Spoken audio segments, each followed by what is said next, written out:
Bonjour. Mon mari m'a trompé pendant 4 ans. Lorsque j'ai découvert la vérité, ma mère m'a dit de faire comme si de rien n'était. Un mois plus tard, j'allais comprendre que ces paroles étaient le début d'un plan redoutable. Ce week-end-là, Paris suffoquait sous une chaleur écrasante. Les gens se ruaient vers les grands magasins, cherchant la brise fraîche de la climatisation. Je faisais partie de cette foule, mais je n'étais pas là pour mon propre plaisir. Il y avait bien longtemps que j'avais oublié l'habitude de m'acheter une nouvelle robe ou un simple rouge à lèvres. J'étais venu ici pour acheter une nouvelle chemise à mon mari, Julien. Ces derniers temps, ces plaintes étaient devenues fréquentes. Le travail à la défense était de plus en plus dur. Le stress s'accumulait. Et pour rencontrer des clients importants, il se devait d'être impeccablement vêtu. En l'entendant, une froideur s'insinuait dans un coin de mon cœur, là où nous vivions comme des étrangers depuis 2 ans, mais je sentais qu'il était de mon devoir de remplir mon rôle d'épouse. Notre mariage n'avait pas toujours été ainsi.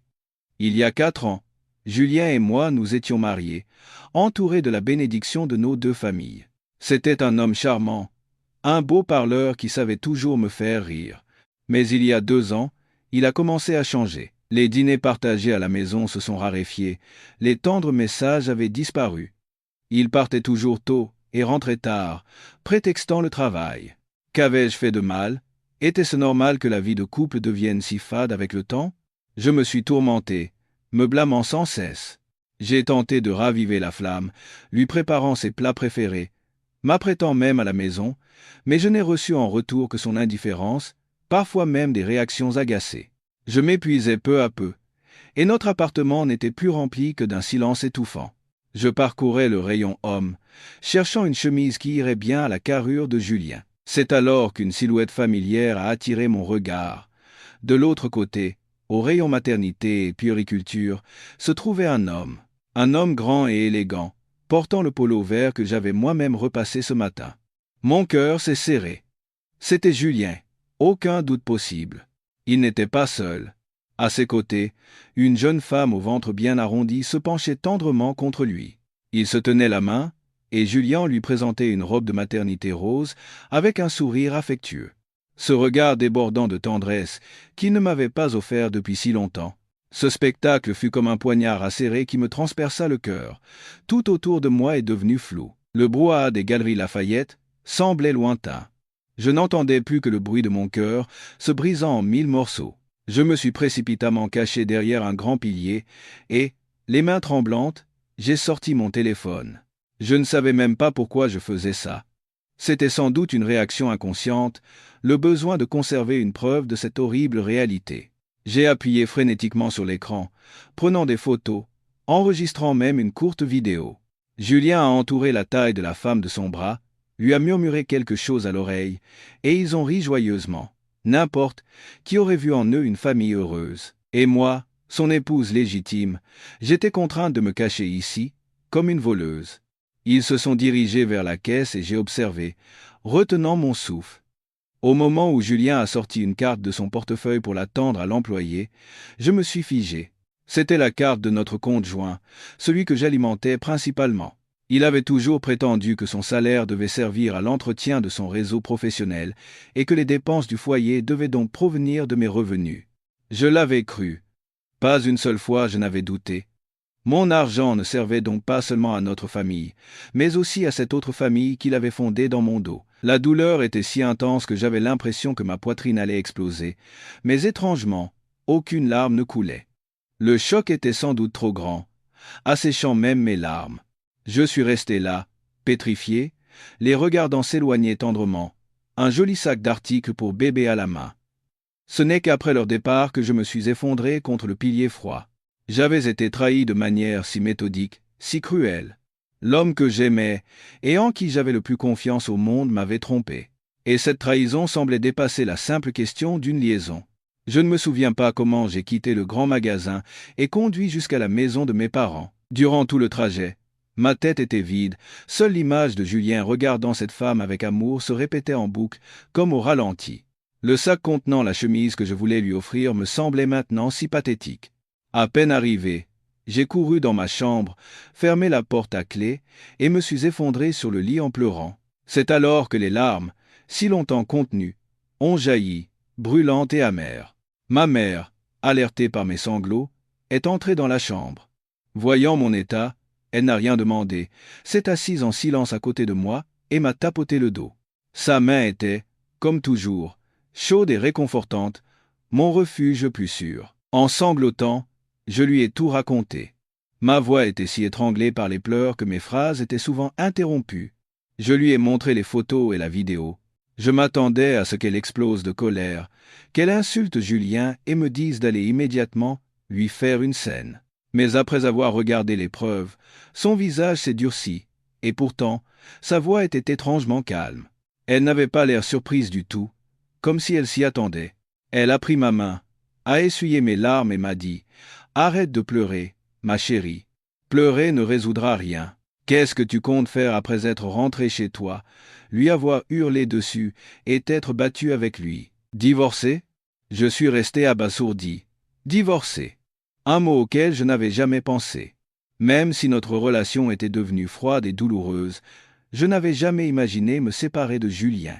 Je ne sais pas, maman, je suis si perdu. Ma mère a poussé un profond soupir, un soupir chargé de la compréhension et de l'expérience d'une vie. Elle m'a regardé droit dans les yeux et m'a dit avec fermeté « Amélie, écoute-moi bien. Si les choses en sont arrivées là, ce n'est pas une simple histoire d'infidélité. Le fait qu'il ait utilisé ta carte pour acheter des choses à sa maîtresse, et qui plus est, des articles pour leur futur bébé, cela signifie qu'il ne te considère même plus comme une personne. C'est la preuve qu'il a tout planifié depuis longtemps. Si tu fais une scène maintenant, tu tomberas tête la première dans son piège.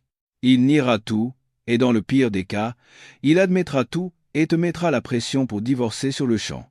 Que te restera-t-il entre les mains? Ces quelques photos prises en cachette? Ce n'est pas suffisant. Chaque mot de ma mère était comme une douche froide. J'ai soudain repris mes esprits. C'était vrai. Si je révélais tout maintenant, je ne gagnerais rien d'autre que l'étiquette d'une épouse aveuglée par la jalousie. Julien irait tout facilement, et je serais la perdante. Alors que dois-je faire, maman? Ma voix tremblait encore. Ma mère a serré ma main plus fort, m'insufflant une force invisible. À partir de maintenant, tu vas faire comme si tu ne savais rien. Rentre à la maison et continue d'agir comme l'épouse douce et aimante. Plus tu lui montreras que tu ne le soupçonnes pas, plus il baissera sa garde. Pendant ce temps, toi et moi, nous allons rassembler des preuves en secret. Pas seulement des preuves de son infidélité, mais aussi sur le patrimoine, les questions d'argent, tout. Il ne peut être pas seul dans cette affaire. Il est fort possible que sa famille soit au courant et complice. Nous devons découvrir ce que ce salaud a fait dans ton dos ces 2 dernières années. Ce n'est que lorsque nous aurons toutes les preuves en main, le coup fatal dont il ne pourra jamais se relever, que nous frapperons. Ma fille ne va pas se laisser faire aussi injustement. Le plan de ma mère était effrayant, mais en même temps, il m'a donné de l'espoir. Devoir faire face à ce traître tous les jours, en prétendant que tout allait bien, alors que mon cœur était en miettes, serait une torture atroce. Mais ma mère avait raison. Ce n'était pas le moment de faiblir. J'avais été trompé pendant bien trop longtemps. Il était temps que je me batte pour obtenir justice. C'était pour moi, mais aussi pour mes parents et pour tout ce que notre famille avait investi dans ce mariage. J'ai essuyé mes larmes, pris une profonde inspiration et me suis ressaisi. J'ai regardé ma mère, le regard bien plus déterminé, et j'ai dit « D'accord, maman, je ferai ce que tu dis. Je peux le faire. » Ma mère a hoché la tête, un mélange de satisfaction et de pitié dans les yeux. Elle m'a serré fort dans ses bras et m'a dit « C'est ça, ma chérie. Tu dois être forte. Tu as ta mère. À partir de maintenant, nous menons ce combat à 2. » Et, ce soir-là, je suis retourné dans la maison que j'appelais autrefois mon foyer. Julien était déjà rentré et regardait la télévision dans le salon. Il m'a jeté un regard en coin et m'a demandé nonchalamment « Tu étais où ?» Je suis passé voir maman. Et je t'ai acheté une nouvelle chemise. J'ai réussi à esquisser un sourire et lui ai tendu le sac. Julien a pris le sac sans même penser à l'ouvrir, a marmonné un « Ah, d'accord » et a de nouveau fixé son regard sur l'écran de télévision. À ce moment précis, son indifférence était presque une bénédiction. Il n'a pas remarqué le moindre changement dans mon regard, ni à quel point mon sourire était forcé. Cette nuit-là, Je me suis allongé en lui tournant le dos, prétendant dormir profondément. Mais dans l'obscurité, mes yeux étaient grands ouverts. Notre vraie guerre venait de commencer. Les jours qui suivirent furent les plus longs et les plus pénibles de ma vie. Vivre sous le même toit, à la même table, dans le même lit, qu'un traître, était un véritable enfer. Je me levais tôt chaque matin pour préparer le petit déjeuner et repasser les costumes de Julien. Le soir, je lui ouvrais la porte et lui servais le dîner. Je jouais mon rôle d'épouse modèle à la perfection, sans jamais me plaindre. J'avais toujours le sourire aux lèvres, mais mon cœur s'était déjà transformé en pierre. Julien ne semblait rien remarquer de mon changement, ou peu. Être était-il trop occupé par son nouveau bonheur pour prêter attention à sa modeste épouse. Plus je jouais la comédie, plus il baissait sa garde. Il continuait de partir tôt et de rentrer tard, de s'isoler aux toilettes pour passer des appels secrets et d'effacer ses messages à la hâte. Mais désormais, plus aucun de ses gestes n'échappait à ma surveillance. Sur les conseils de ma mère, j'ai commencé ma propre enquête. J'ai commencé par les questions d'argent. Auparavant, j'avais une confiance absolue en Julien. Il me donnait une somme fixe chaque mois pour les dépenses courantes et disait que le reste était destiné à l'épargne et aux investissements. Je ne lui avais jamais posé de questions sur son salaire ou ses primes. Ce fut ma plus grande erreur. J'ai commencé à éplucher tous les relevés bancaires de notre compte commun et de mon compte personnel des 2 dernières années. Assise à son bureau, j'ai passé des heures à comparer les chiffres et j'ai finalement découvert quelque chose d'étrange. Il y a environ 1 an, Julien avait été promu et son salaire avait presque doublé. Je le savais, car je l'avais entendu s'en vanter au téléphone avec un ami. Pourtant, la somme qu'il me donnait chaque mois pour les dépenses n'avait pas du tout augmenté. Au contraire, elle avait même diminué certains mois, sous prétexte que l'entreprise traversait une période difficile et que les primes avaient été réduites. Alors, où était passée toute cette différence ? J'ai noté méticuleusement chaque chiffre et chaque date suspecte dans un carnet. Plus je calculais, plus j'avais des frissons dans le dos. L'argent qui avait disparu au cours des 2 dernières années n'était pas une petite somme. C'était largement suffisant pour acheter un petit appartement. Ensuite, j'ai cherché un moyen de vérifier son téléphone. C'était beaucoup plus difficile. Julien était très prudent et ne quittait presque jamais son téléphone des yeux. Mais une occasion s'est présentée. Un soir, il est allé prendre sa douche en laissant son téléphone sur son bureau. Mon cœur battait à tout rompre. Je me suis empressé de verrouiller la porte de la chambre et j'ai saisi le téléphone. Heureusement, il n'avait pas changé son code. Je n'avais pas beaucoup de temps. J'ai ignoré les messages et WhatsApp, sachant qu'il les aurait de toute façon effacés, et je suis allé directement dans ses contacts. J'ai fait défiler la liste, mais aucun nom de femme suspecte. C'est alors qu'un nom étrangement enregistré a attiré mon attention. Monsieur Dubois, les terrasses de l'Étoile. J'ai cliqué sur les détails. Le numéro n'était pas sur WhatsApp. Mon instinct m'a dit que quelque chose clochait. Pourquoi enregistrer le nom d'un contact professionnel avec le nom d'un immeuble ? Les terrasses de l'Étoile était le nom d'une nouvelle résidence de grand luxe à Neuilly-sur-Seine. J'ai rapidement pris une photo du numéro avec mon propre téléphone. J'ai aussi consulté l'historique des appels. Le nom M. Dubois. Les terrasses de l'Étoile apparaissaient un nombre incalculable de fois. Certains jours, il s'était appelé plus de 10 fois, et la durée des appels dépassait parfois 1 heure. De plus, les appels avaient principalement lieu pendant la pause déjeuner ou tard dans la nuit. C'est à ce moment que le bruit de l'eau dans la salle de bain s'est arrêté. J'ai sursauté. J'ai fermé rapidement l'application des contacts, effacé toute trace de mon passage dans les applications récentes et reposé le téléphone à sa place initiale. Quelques secondes plus tard, Julien est sorti. Mon cœur battait toujours la chamade, mais j'ai fait semblant de lire un livre, l'air de rien. Cette nuit-là, j'ai appelé ma mère pour lui faire part de mes découvertes. Après un court silence, elle m'a dit « Surtout, n'appelle pas ce numéro. Garde-le simplement. Et pour les terrasses de l'Étoile, essaie d'aller voir cet immeuble demain. Mais sois très prudente, ne te fais surtout pas repérer. » D'accord, je comprends. Continue de rassembler des preuves sur l'argent aussi. Imprime tous les relevés de compte et surligne les transactions suspectes. Tout doit être documenté par écrit pour avoir une valeur légale plus tard au tribunal. Bien sabi, S. Après avoir raccroché, j'ai senti mes forces revenir. Le chemin à parcourir était encore semé d'embûches, mais je n'étais plus seul. J'avais ma mère à mes côtés pour me guider pas à pas. Les premières pistes étaient là, et je sentais que j'étais sur la bonne voie. Le voile de mystère, entourant la trahison de Julien, commençait lentement à se lever. Le lendemain matin, j'ai dit à Julien que j'allais passer la journée chez mes parents et que je ne rentrerais que le soir. Il n'y a prêté aucune attention et a simplement hoché la tête. Son indifférence facilitait mes plans. Après le départ de Julien, je ne suis pas allé directement chez mes parents. J'ai pris la voiture en direction de Neuilly-sur-Seine, vers la résidence, les terrasses de l'Étoile. C'était un complexe luxueux et fermé, fraîchement construit. La sécurité était très stricte, et les non-résidents en Belge ne pouvaient pas y entrer librement. Je me suis garé dans un café en face, d'où j'avais une vue imprenable sur l'entrée principale de la résidence. J'ai commandé un café et me suis installé à une table discrète pour attendre. Le temps passait lentement. Je ne savais même pas ce que j'attendais. Est-ce que Julien viendrait vraiment ici, ou était-ce une simple coïncidence? Des centaines de questions tourbillonnaient dans ma tête. Vers midi, une voiture familière s'est approchée lentement de l'entrée de la résidence. C'était la voiture de Julien. Mon cœur a raté un battement. Il m'avait menti, en disant qu'il allait rencontrer un client à Lyon, et le voilà ici à 7 heures. Sa voiture s'est arrêtée devant la barrière de sécurité. Il a passé un badge et s'est engouffré directement dans le parking souterrain. C'était donc ça.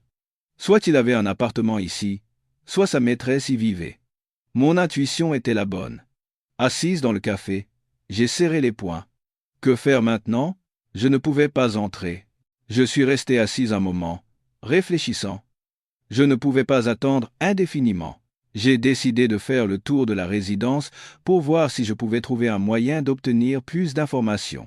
Me faisant passer pour une résidente en promenade, j'ai longé le mur d'enceinte du complexe. En passant près du bâtiment B, j'ai remarqué quelques livreurs qui attendaient. Une idée m'est venue. Je me suis approché d'un jeune livreur, lui ai tendu un billet de 50 € et lui ai dit à voix basse : « Monsieur, excusez-moi, je peux vous demander un petit service ? Je dois envoyer quelque chose à ma sœur qui habite dans le bâtiment B, mais j'ai bêtement oublié son numéro d'appartement.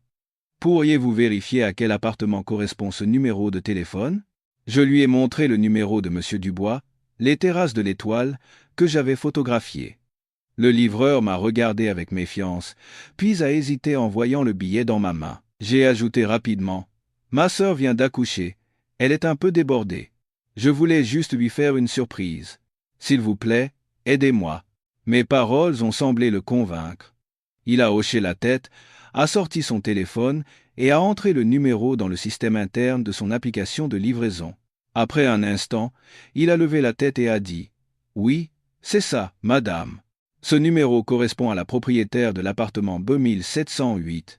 Le nom est Chloé Martin. » Chloé Martin. Un joli nom, mais pour moi, c'était comme une lame de couteau qui me déchiquetait le cœur. B1708. J'avais enfin une adresse concrète. J'ai remercié le livreur, lui ai glissé le billet dans la main et je suis parti rapidement. Sur le chemin du retour vers ma voiture, je ressentais une rage mêlée d'une certaine jubilation. J'avais enfin découvert le repère de cette tierce personne. Les terrasses de l'Étoile, B1708. Un appartement de grand standing qui ne devait certainement pas être bon marché. Le salaire et les primes que Julien m'avait cachés avaient sans doute été engloutis ici. Il nourrissait une autre femme avec l'argent que j'avais gagné à la sueur de mon front, et il avait fondé une autre famille. Je n'ai pas démarré tout de suite. Assise dans ma voiture, je fixais le bâtiment B qui se dressait fièrement. J'imaginais Julien et cette femme, Chloé, heureux ensemble dans un appartement douillet quelque part là-haut. Déjeunant, discutant, préparant ensemble l'arrivée de cette petite vie. Pendant ce temps, moi, son épouse légitime, j'étais assis seul ici, ruminant ma trahison et ma douleur. La colère montait en moi. J'avais envie de courir jusqu'à cet appartement B1708, de frapper à la porte et de tout révéler. Mais c'est alors que la voix de ma mère a résonné à mes oreilles. « Reste calme. Ne fais rien d'insensé. » J'ai serré le volant et j'ai repris ma respiration. Ce n'était pas encore le moment. Il me fallait des preuves plus solides. Des preuves que personne ne pourrait nier. Ce jour-là, je suis resté assise dans ma voiture jusqu'à la fin de l'après-midi. Vers 17 heures, j'ai vu la voiture de Julien sortir du parking souterrain. Il est parti. sans doute pour rentrer à la maison, pour jouer son rôle de mari modèle. J'ai attendu un peu, puis j'ai démarré. Mais je ne suis pas rentré chez moi. J'ai conduit jusqu'à l'agence de détective privé qu'un ami m'avait recommandée. Je savais qu'il y avait des choses que je ne pouvais pas faire seul. J'avais besoin de photos et de vidéos de Julien et de cette femme entrant et sortant de l'appartement ensemble. J'avais besoin de preuves irréfutables de leur relation. Dans cette guerre, je devais gagner, et de manière écrasante. Après avoir engagé un détective, je me suis senti un peu plus sereine. Au moins, je n'avais plus à faire moi-même cette filature dangereuse et risquée. Je leur ai donné l'adresse du Beumille 708 et les habitudes de Julien que je connaissais. Il ne me restait plus qu'à attendre. Pendant ce temps, j'ai continué à jouer mon rôle.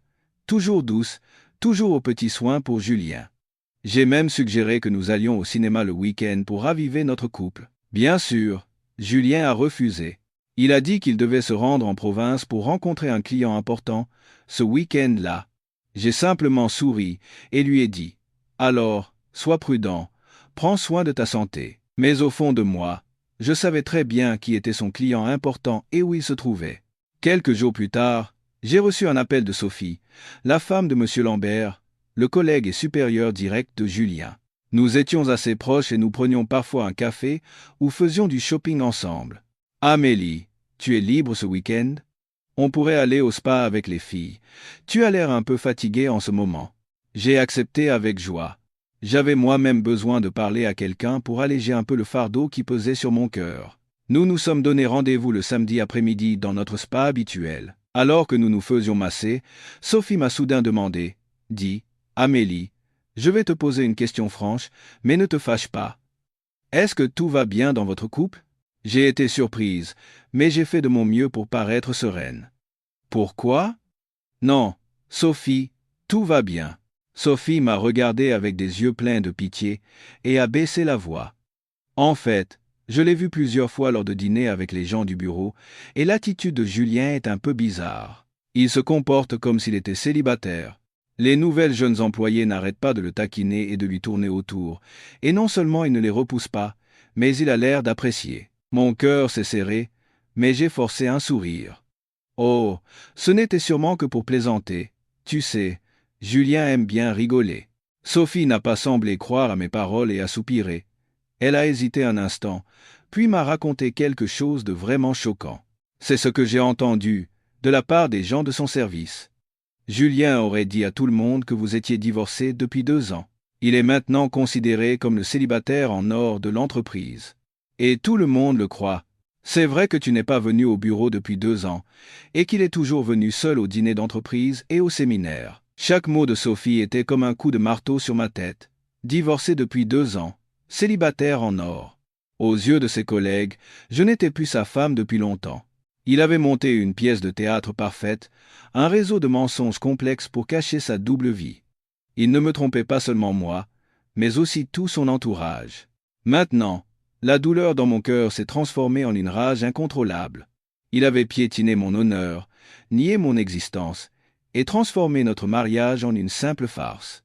Pendant que je m'efforçais de maintenir notre foyer, et que je m'inquiétais pour lui, il jouait une toute autre pièce à l'extérieur, une pièce dans laquelle il était un homme brillant, libre et sans attache. Voyant mon visage blêmir, Sophie a pris ma main avec inquiétude. « Amélie, ça va ? Peut-être que les gens ont mal entendu ?» J'ai secoué la tête et j'ai esquissé un sourire forcé. « Ça va, Sophie, il doit y avoir un malentendu. Je demanderai à Julien en rentrant. » Mais je savais.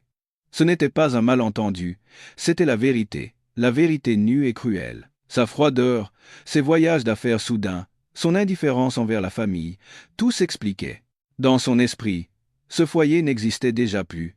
Après avoir quitté le spa, je ne suis pas rentré directement chez moi. J'ai erré sans but dans les rues animées de la ville. Je pensais m'être préparé au pire, mais cette vérité m'a anéanti.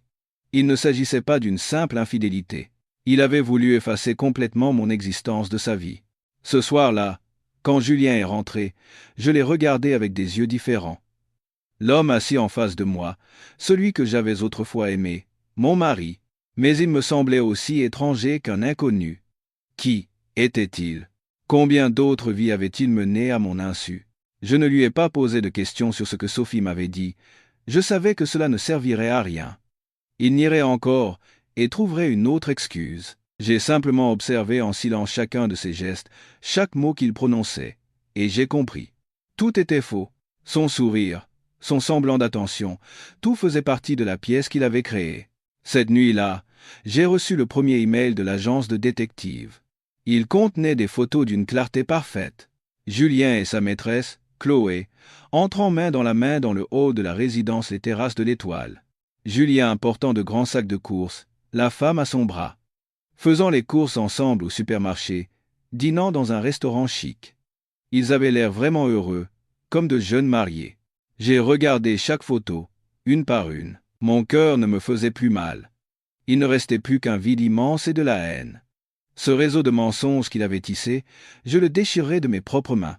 Plus l'enquête avançait, plus je réalisais que la trahison de Julien dépassait la simple question affective. C'était comme un immense iceberg, dont la partie immergée était bien plus grande et effrayante. Après avoir appris la nouvelle choquante que Julien disait à ses collègues que nous étions divorcés, j'ai commencé à ressentir une vague angoisse concernant l'appartement où nous vivions. Nous l'avions acheté grâce à nos efforts communs, mais une part importante du prêt initial avait été financée par mes parents. À l'époque, ils voulaient que leur fille vive dans un foyer stable et nous avaient donné une somme considérable en disant que c'était leur dernier cadeau de mariage. Julien, à ce moment-là, répétait sans cesse qu'il n'oublierait jamais la générosité de ses beaux-parents. En y repensant maintenant, ces mots me semblaient bien amers. Un après-midi, sous prétexte de ranger le bureau, j'ai commencé à fouiller dans divers documents. J'ai dit à Julien que je devais retrouver un vieux contrat d'assurance. Il m'a dit d'y aller, sans se méfier. Mon cœur battait la chamade en ouvrant le classeur contenant l'acte de propriété et les documents connexes. Le contrat de vente, les papiers du prêt bancaire, tout était bien rangé dans une mallette en cuir marron. J'ai sorti délicatement l'acte de propriété de notre appartement. Le jour où nous tenions ce document dans nos mains, fou de joie, était encore si vif dans ma mémoire. C'était le symbole de notre foyer, de notre avenir. J'ai tourné les pages une à une, lisant attentivement chaque mot, et mon cœur a semblé s'arrêter. Sur la deuxième page, à la rubrique des propriétaires, à côté de mon nom et de celui de Julien, il y avait deux autres noms. Le nom de mon beau-père et celui de ma belle-mère.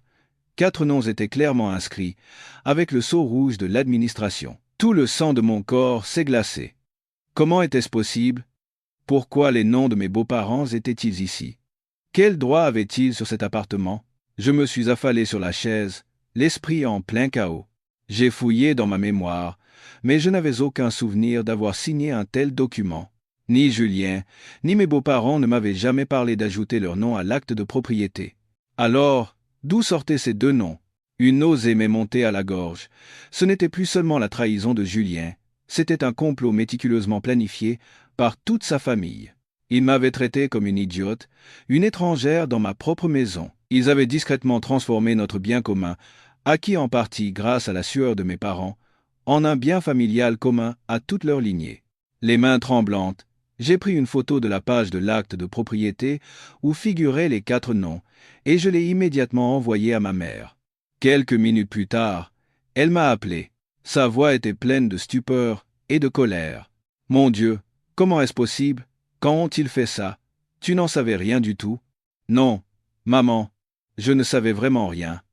Je n'ai jamais signé un tel document. » Ai-je sangloté. Ma mère est restée silencieuse un moment pour se calmer, puis m'a dit d'une voix d'acier. « Amélie, calme-toi et écoute-moi.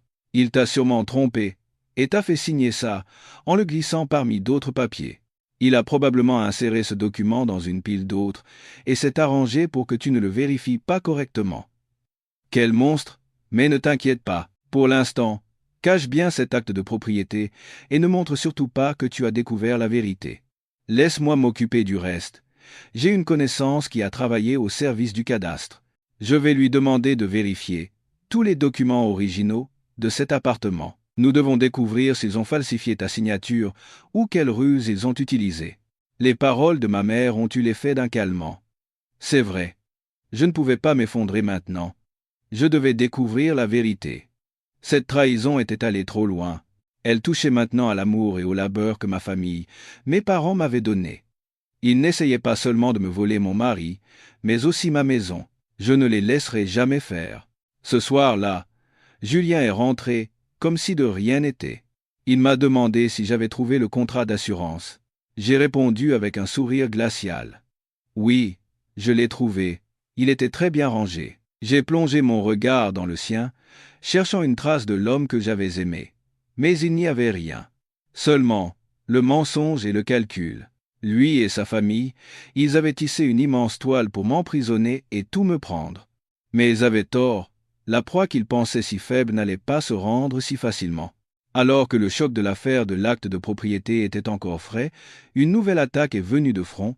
Un soir, alors que je passais en revue les preuves que j'avais rassemblées, j'ai reçu une demande d'ajout d'amis sur WhatsApp d'un compte inconnu. Le nom du compte était Soleil, et la photo de profil était un tournesol. D'habitude, je n'accepte pas les demandes de personnes que je ne connais pas, mais quelque chose m'a poussé à cliquer sur son profil. Mon cœur s'est de nouveau arrêté. Le profil de Soleil était rempli de photos d'une femme enceinte rayonnante de bonheur, et cette femme n'était autre que la maîtresse de mon mari, Chloé.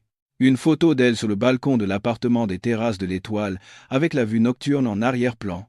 Une photo d'elle dans la voiture de Julien, caressant son ventre avec un sourire satisfait.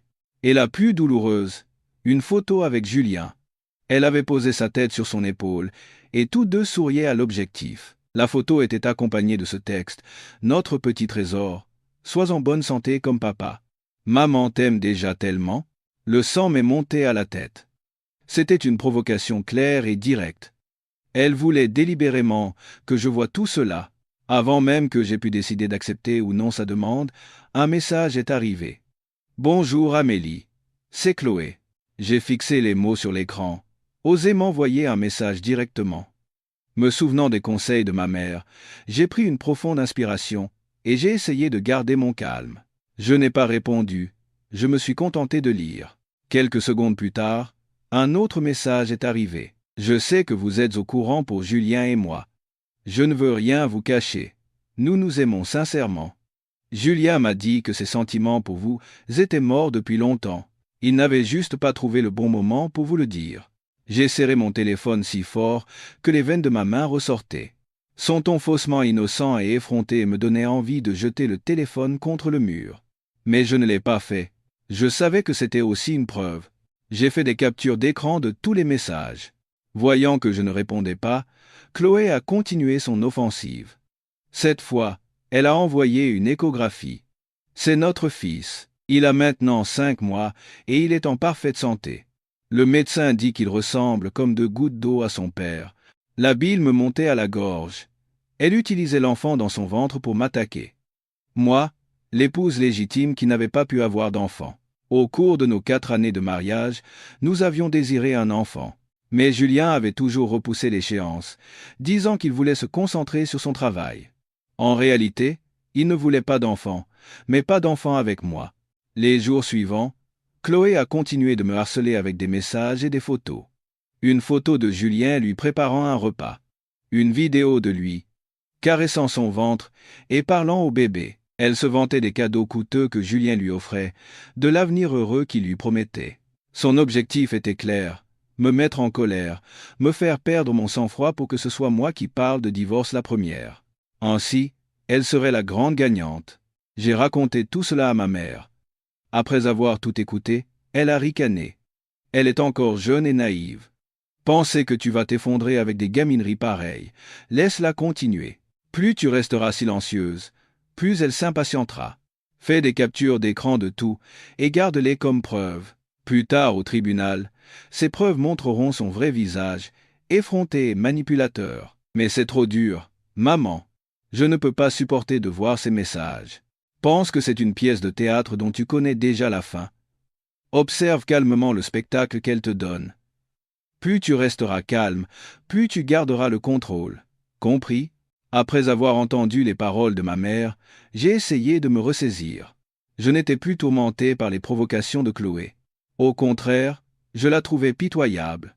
Elle se pavanait, pensant avoir volé un homme bon et une famille heureuse, sans se rendre compte qu'elle n'était qu'un pion dans le plan de Julien et de sa famille. Un homme capable de traiter si cruellement sa femme de 4 ans serait un jour capable de lui faire la même chose.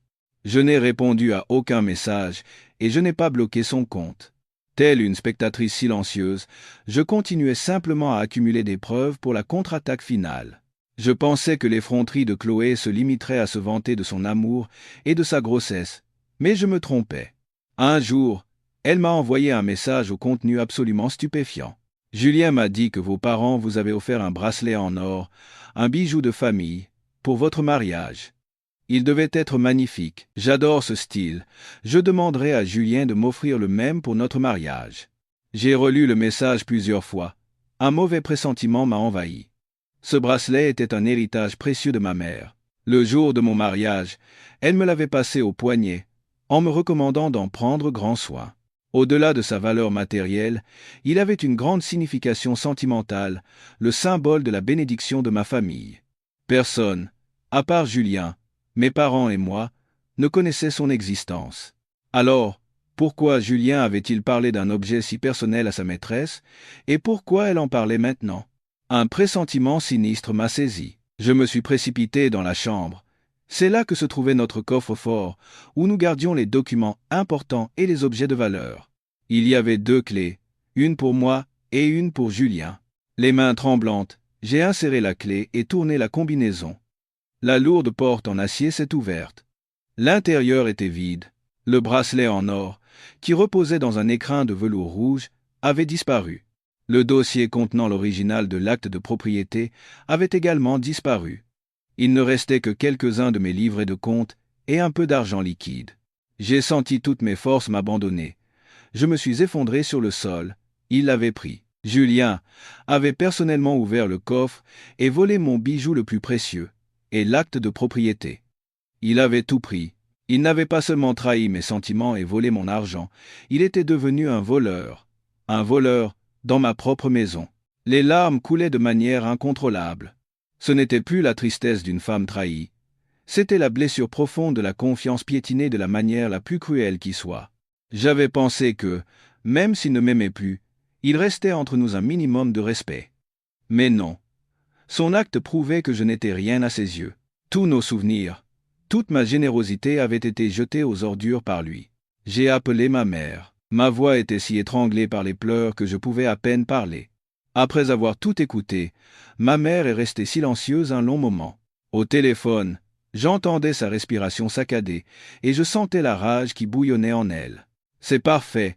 Ces ordures. Ils ont enfin touché le fond. Ils ne veulent pas seulement que tu partes les mains vides, ils veulent te dépouiller.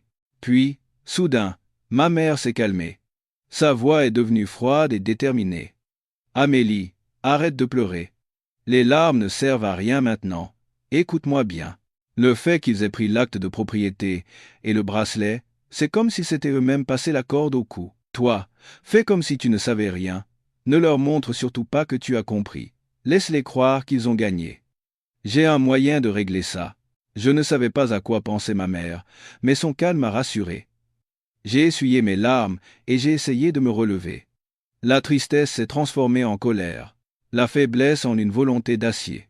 Ce qu'il m'avait pris, je le récupérais, et au centuple. Je n'ai plus aucun attachement à ce mariage. La seule chose que je veux maintenant, c'est la justice. La justice pour moi et ma famille. En regardant le coffre-fort vide, je me suis juré intérieurement, Julien, et ta famille, profitez bien. Votre temps de réjouissance est compté. Après le choc du vol du bijou et de l'acte de propriété, j'ai suivi les conseils de ma mère et n'ai montré aucun signe que je savais la vérité. Mon jeu d'actrice était si parfait que j'en avais parfois la nausée. Mais chaque fois que je voyais le coffre vide, la haine en moi brûlait plus ardemment. Pendant ce temps, ma mère est passée à l'action. Elle avait une vieille amie dont le mari avait travaillé à la mairie, au service du cadastre. Bien qu'il soit à la retraite, il avait encore des contacts. Ma mère est allée le voir et lui a expliqué la situation de manière détournée. Elle a simplement dit qu'il y avait un point peu clair sur l'acte de propriété de l'appartement de sa fille et qu'elle voulait vérifier s'il n'y avait pas eu une erreur. Quelques jours plus tard, l'amie de ma mère a appelé. L'information qu'elle a transmise a confirmé nos pires soupçons. J'ai vérifié, ma chère. Il est vrai que les noms de tes beaux-parents ont été ajoutés à l'acte de propriété de l'appartement de ta fille. Les documents ont été déposés il y a presque un an. Ma mère a réprimé sa colère et a demandé « Alors, Est-ce que les signatures de ma fille et de son mari étaient toutes les deux sur les documents, monsieur le directeur? Il y a eu un silence à l'autre bout du fil. Puis la réponse est venue. Bien sûr. Selon la réglementation, pour modifier la propriété d'un bien commun d'un couple, les deux personnes doivent impérativement se présenter chez un notaire pour signer. Les documents conservés comprenaient un acte notarié avec les signatures d'Amélie et de son mari, Julien. En entendant cela, ma mère a tout compris. Elle a remercié son ami, a raccroché, le visage glacial. Ce soir-là, quand je suis passé chez elle, elle m'a emmené dans sa chambre et m'a tout raconté. Comme je le pensais, ce salaud t'a trompé et t'a fait signer les documents, a-t-elle dit avec fermeté. J'ai fouillé dans ma mémoire. Que s'était-il passé d'extraordinaire il y a environ 1 an? J'ai froncé les sourcils, réfléchissant, puis un vague souvenir m'est revenu. Maman, je me souviens, à cette époque, Julien m'a donné une énorme liasse de papiers à signer. Il m'a dit que c'était des documents pour un prêt préférentiel pour les employés de son entreprise, pour investir dans un projet interne. Il m'a dit que la procédure était compliquée et qu'il y avait beaucoup d'endroits à signer, et il avait déjà marqué tous les endroits où je devais signer. À l'époque, je n'ai eu aucun soupçon, et comme j'étais pressé de me préparer pour le travail, je n'ai même pas lu attentivement avant de signer. Ma mère a frappé sur le bureau. Bon sang, c'était ça. Il a glissé l'acte de cession de part de propriété dans la liasse de documents de prêt pour te tromper. Quel démon! Lui et sa famille, ils avaient tout planifié depuis le début. La vérité révélée, je me suis senti en colère, et en même temps, je me suis reproché ma propre stupidité et ma crédulité. J'avais signé de ma propre main le document qui me dépossédait de mon bien, sans même m'en rendre compte. Leur complot était si perfide et si bien ficelé. Ils avaient utilisé ma confiance pour me poignarder dans le dos. Alors, que faire maintenant, maman? Ma signature est authentique. Comment pourrais-je la nier? Ai-je demandé avec anxiété. Ma mère m'a regardé avec des yeux perçants. La signature est authentique, mais l'intention de la signature a été trompée. C'est une escroquerie et une extorsion de biens en bonne et due forme. Ne t'inquiète pas, nous n'allons pas tout révéler tout de suite. Laissons-les croire que leur plan a parfaitement réussi. Pendant ce temps, nous allons rassembler plus de preuves sur la façon dont tu as été trompé pour signer. Te souviens-tu de quelqu'un qui était présent à ce moment-là? Ou d'un message ou d'un email qu'il t'aurait envoyé à propos de ce prêt préférentiel? J'ai secoué la tête. Il n'y avait que nous deux à la maison, et nous parlions surtout des choses importantes de vive voix plutôt que par message. Ma mère a réfléchi un instant. Ce n'est pas grave. S'il n'y a pas de preuves directes, nous trouverons des preuves indirectes. Laisse-moi m'en occuper. Ce que tu dois faire maintenant, c'est de rester très calme et de jouer encore plus le rôle de la femme faible et naïve. Ainsi, ils baisseront encore plus leur garde et laisseront apparaître plus de failles. En quittant la maison de ma mère, mon cœur était lourd, mais en même temps, mes idées étaient claires. Le complot de ma belle famille était révélé, je n'étais plus une victime, tremblant d'une vague angoisse. Je savais qui étaient mes ennemis et quel était leur objectif. Ils voulaient tout, et je ne leur donnerais rien. Ce combat n'était plus seulement pour récupérer mes biens, mais pour retrouver mon honneur et la justice qu'ils avaient piétinée.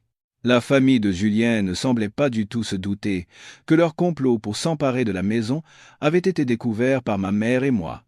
Ils croyaient que tout se déroulait selon leur plan parfait et restaient sereins. Voyant que je restais silencieuse et soumise, Julien a probablement commencé à tendre un nouveau piège. Cette fois, un piège bien plus grand, visant mes économies personnelles. Récemment, l'attitude de Julien a soudainement changé. Il n'était plus froid et indifférent, mais étonnamment doux et attentionné. Il rentrait tôt à la maison, m'offrait parfois des fleurs et m'aidait même aux tâches ménagères. Il parlait de nos souvenirs de jeunes amoureux et de l'avenir que nous avions imaginé ensemble. Son jeu d'acteur était si parfait que si je n'avais pas connu son vrai visage, j'aurais être été ébranlé et j'aurais cru à son repentir sincère. Mais pas moi. Ce changement soudain n'a fait qu'accroître ma méfiance. Je savais qu'un complot encore plus amer se cachait derrière cette douceur, et mes prévisions ne se sont pas trompées. Un soir, après le dîner, Julien m'a préparé une tisane à la camomille, s'est assis à côté de moi et m'a dit d'un air excité. « Amélie, j'ai quelque chose à te proposer. » « De quoi s'agit-il » ai-je demandé, feignant la curiosité. Il a baissé la voix d'un air mystérieux. « Notre entreprise lance un grand projet immobilier en Corse et il lève des fonds en interne. C'est une opportunité réservée aux cadres supérieurs. Personne à l'extérieur n'est au courant. Le rendement est garanti à au moins 30% par an. C'est un investissement absolument sûr. J'ai pris une gorgée de tisane et j'ai ricané intérieurement. Encore le coût de l'investissement interne, mais j'ai continué à faire semblant d'être intéressé. Vraiment? Un rendement aussi élevé? Mais n'est-ce pas risqué? Ne t'inquiète pas. Le projet a déjà été approuvé par la haute direction et les documents juridiques sont impeccables. J'ai tout vérifié. C'est un succès garanti. Je compte y mettre toutes mes économies, mais il me manque encore un peu. Il a fait une pause et m'a regardé d'un air significatif. J'ai senti que le point culminant de sa pièce de théâtre approchait. Il te manque combien?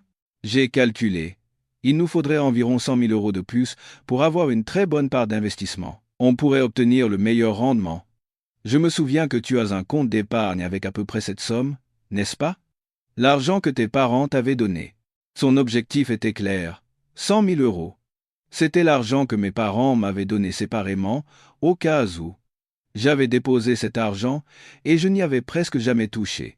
Julien connaissait très bien l'existence de cet argent.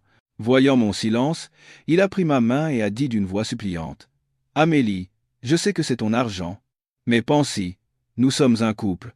Ton argent est mon argent, et mon argent est ton argent. Si nous investissons ensemble, nous partagerons les bénéfices. À ce moment-là, je t'achèterai tout ce que tu veux. Nous partirons en voyage. Je te dédommagerai pour tout le temps où je t'ai négligé à cause de mon travail. » Ses paroles étaient douces et plausibles. Il dépeignait un avenir magnifique, jouant habilement sur la psychologie d'une femme qui espère retrouver une relation harmonieuse. Si cela avait été il y a quelques mois, je lui aurais probablement donné tout l'argent sans hésiter. Mais maintenant, c'était juste ridicule. Cependant, je n'ai pas refusé tout de suite. Je voulais voir comment il allait continuer sa pièce. J'ai fait semblant d'hésiter. Mais c'est une très grosse somme. J'ai besoin d'un peu de temps pour réfléchir. Julien a immédiatement fait semblant de comprendre. Bien sûr. Réfléchis bien. Mais ne tarde pas trop.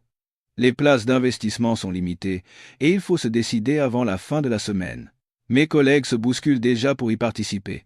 Les jours suivants, Julien n'a cessé de me presser. Il m'a montré des documents confidentiels sur le projet, des tableaux avec des taux de rendement élevés. Il a même demandé à un collègue de m'appeler, en se faisant passer pour un expert en investissement, afin de me confirmer la sécurité et la rentabilité du projet. Tout était si bien ficelé, sans aucune faille. J'ai fait semblant d'être complètement convaincu. J'ai dit à Julien que j'étais d'accord pour investir et que j'irais à la banque le week-end pour retirer l'argent. Julien n'a pas pu cacher sa joie. Il m'a serré dans ses bras, m'a remercié et m'a fait toutes sortes de promesses. En voyant le sourire de triomphe qu'il ne pouvait dissimuler, j'ai ressenti un dégoût infini. Le piège était tendu. Mais il ne savait pas que la proie qu'il convoitait se préparait également à le piéger. Le vendredi, jour où nous devions aller à la banque pour le contrat, est arrivé. Ce matin-là, Julien s'est levé très tôt, vibrant d'une joie non dissimulée. Il a sorti ses plus beaux vêtements, les a repassés et sifflotait gaiement. Il est même entré dans la cuisine pour m'aider à préparer le petit déjeuner, ce qu'il n'avait jamais fait en 4 ans. En le voyant, je savais qu'il attendait avec impatience le moment où il mettrait la main sur les 100 000 €. Je me suis préparé aussi. J'ai mis une robe simple, me suis maquillé légèrement et n'ai pas oublié de prendre mon livret d'épargne et ma carte d'identité.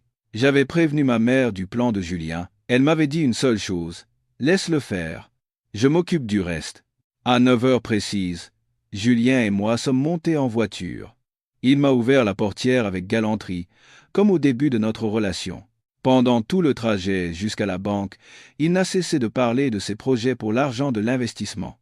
On changera de voiture pour une plus grande, et à la fin de l'année, on partira en voyage en Europe. Quel pays aimerais-tu le plus visiter?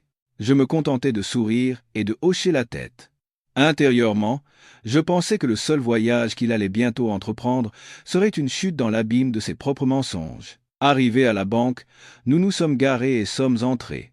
Il s'est comporté comme un expert, disant à l'employé du guichet que nous allions retirer une grosse somme. Au moment où j'allais signer les documents, mon téléphone s'est mis à sonner frénétiquement.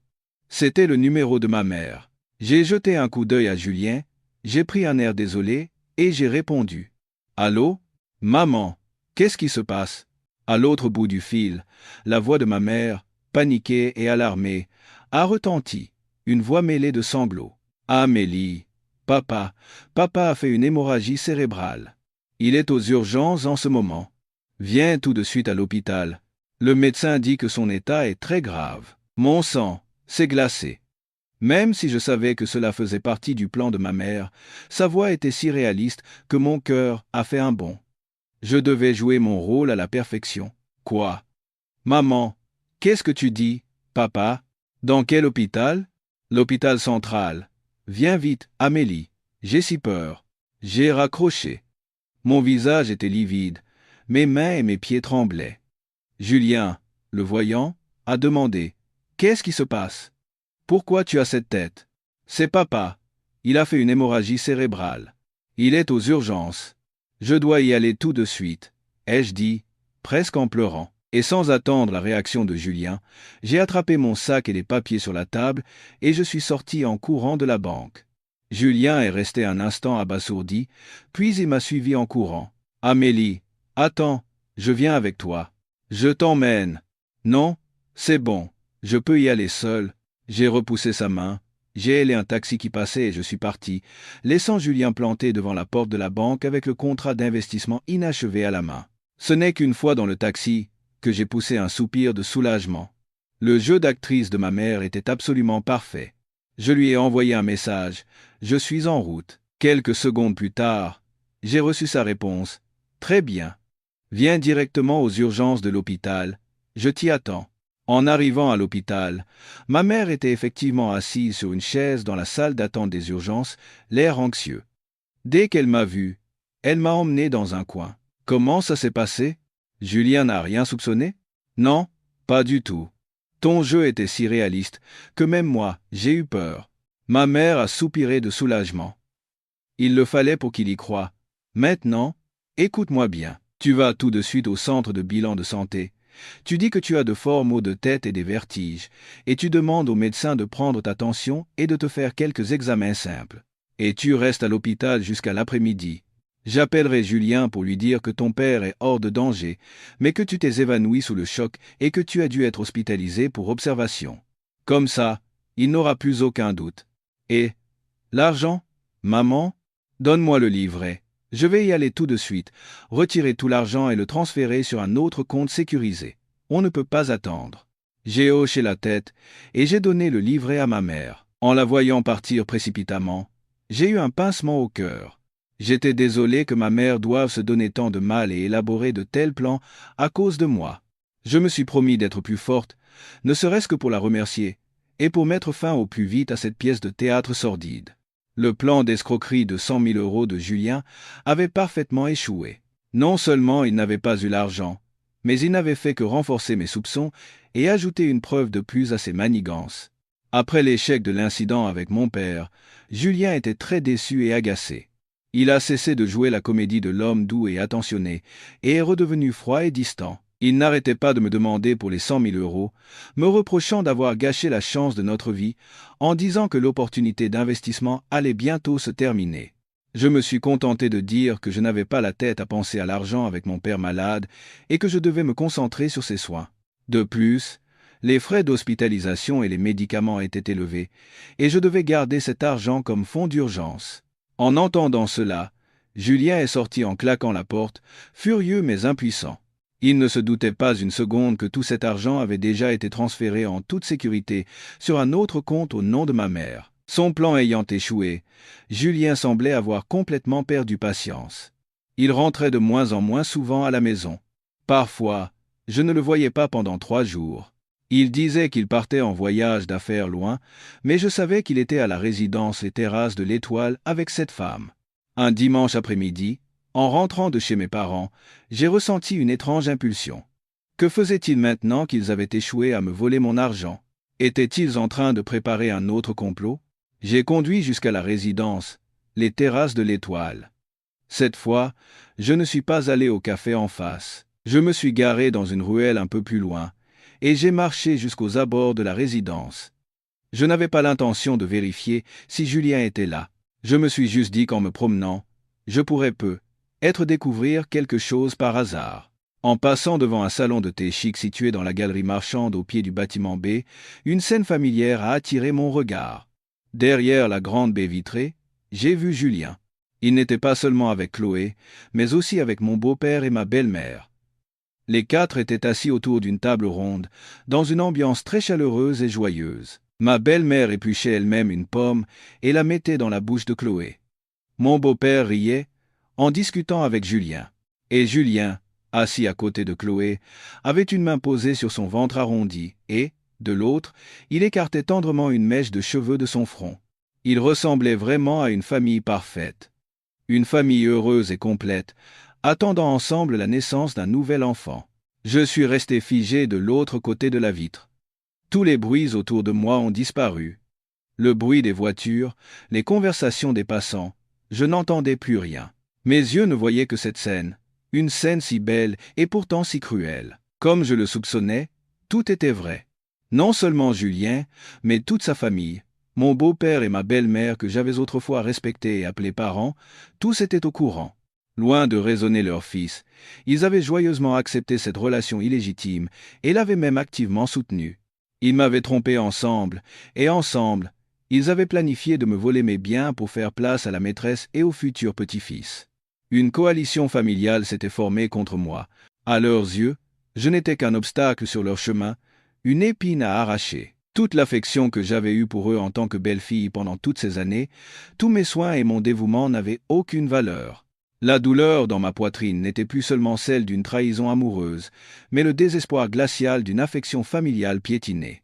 J'avais parfois pensé que mes beaux-parents ne savaient rien, qu'ils étaient être aussi des victimes des mensonges de Julien. Mais ils étaient ses complices, les instigateurs de tout. Je n'ai pas pleuré. Mes larmes s'étaient taries depuis longtemps. J'ai simplement regardé, tandis qu'ils riaient, bavardaient et prenaient soin de leur nouvelle belle-fille. J'ai sorti silencieusement mon téléphone et j'ai photographié ce moment. Cette photo, avec toutes les autres preuves, deviendrait mon arme. Je me suis retourné et je suis parti sans un regard en arrière. À partir de cet instant, il ne restait plus en moi ni regret ni espoir. Cette guerre n'était plus seulement entre Julien et moi. C'était une guerre entre moi et toute sa famille. Et je ne perdrai jamais. La photo de la famille de Julien passant un moment idyllique avec sa maîtresse a agi comme un poison. Elle a tué la dernière parcelle d'affection qui restait en moi.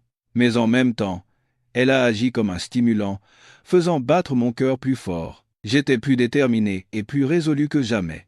Ma mère et moi savions que nous ne pouvions plus nous contenter de nous défendre passivement. Il était temps d'attaquer. Nous devions comprendre leurs plans dans les moindres détails pour avoir une longueur d'avance. Mais comment savoir ce qu'ils pensaient? Un matin, une idée brillante a germé dans l'esprit de ma mère. Une idée si audacieuse qu'elle m'a moi-même surprise. Je vais me faire hospitaliser, a-t-elle dit, comme si de rien n'était. Quoi? Maman, tu es malade? Pas besoin d'être malade pour faire semblant de l'être. Elle m'a fait un clin d'œil. Pense-y. Quel meilleur endroit qu'un hôpital pour entendre des rumeurs? Les gens y sont vulnérables, ils se confient plus facilement. Surtout les femmes de mon âge. Qui sait? On pourrait avoir de la chance. Le plan de ma mère semblait absurde, mais en y réfléchissant, il avait du sens. C'était un pari risqué, mais dans une situation comme la nôtre, une mesure aussi audacieuse était nécessaire. Ma mère ayant déjà une tendance à l'hypertension, il lui a été facile de se faire admettre pour quelques jours d'observation en se plaignant de maux de tête et de vertiges. Ainsi, ma mère s'est de nouveau fait hospitaliser à l'hôpital central, le même où elle avait simulé une hémorragie cérébrale. Elle a été placée dans une chambre de 4 lits. Grâce à sa nature sociable, elle a sympathisé avec les autres patientes en une seule journée. Elle leur apportait des fruits et des friandises, s'enquérait de leur état, les réconfortait et racontait des histoires drôles pour détendre l'atmosphère. Et puis, une chance incroyable nous a souri. Cet après-midi-là, une nouvelle accompagnante est arrivée pour le dernier lit vide de la chambre. C'était une femme du même âge que ma mère, habillée simplement, à l'air sympathique. Elle venait pour s'occuper de son mari, hospitalisé pour des calculs rénaux. Après quelques mots, ma mère a appris qu'elle s'appelait Madame Legrand. Les deux femmes ont vite sympathisé. Elles ont parlé de leurs enfants, de leur famille, des soucis de la vieillesse. Ma mère, suivant son plan, a commencé à se plaindre de son malheureux gendre. Bien sûr, sans mentionner ni le nom de Julien ni le mien. Elle a simplement dit que sa fille souffrait à cause d'un mauvais mari. Madame Legrand a compati et a tapoté l'épaule de ma mère pour la réconforter. Puis, elle a commencé à parler de sa propre famille. En vous écoutant, je pense à ma nièce, ça me fait mal au cœur. Ma nièce Chloé, elle a aussi beaucoup souffert en amour, mais heureusement, elle a rencontré un jeune homme formidable maintenant. Il est cadre dans une grande entreprise, il est beau et brillant, il va bientôt divorcer de sa femme pour épouser ma nièce. En entendant le nom de Chloé, le cœur de ma mère a fait un bond, mais elle n'a rien laissé paraître. Elle a feint la surprise et a demandé « Oh, votre nièce a bien de la chance. Mais pourquoi divorce-t-il de sa femme? Elle a un problème ?» Madame Legrand, pensant avoir trouvé une âme sœur en ma mère, s'est confiée sans hésiter. Elle s'est approchée de l'oreille de ma mère et a chuchoté comme si c'était un grand secret. « Oh, ne m'en parlez pas. Cette femme, elle est plus âgée, et elle ne peut pas avoir d'enfant. Ça fait des années qu'ils sont mariés et toujours pas de bébé, alors que les beaux-parents attendaient tellement un petit-fils pour continuer la lignée. Heureusement, ma Chloé a été intelligente et elle est tombée enceinte d'un garçon. Les futurs grands-parents le traitent comme un trésor. L'autre jour, toute la famille est allée au restaurant et la future belle-mère lui a même épluché des fruits. Ma mère n'a pas manqué un seul mot de ce que disait Madame Legrand. Elle a continué à l'encourager à parler.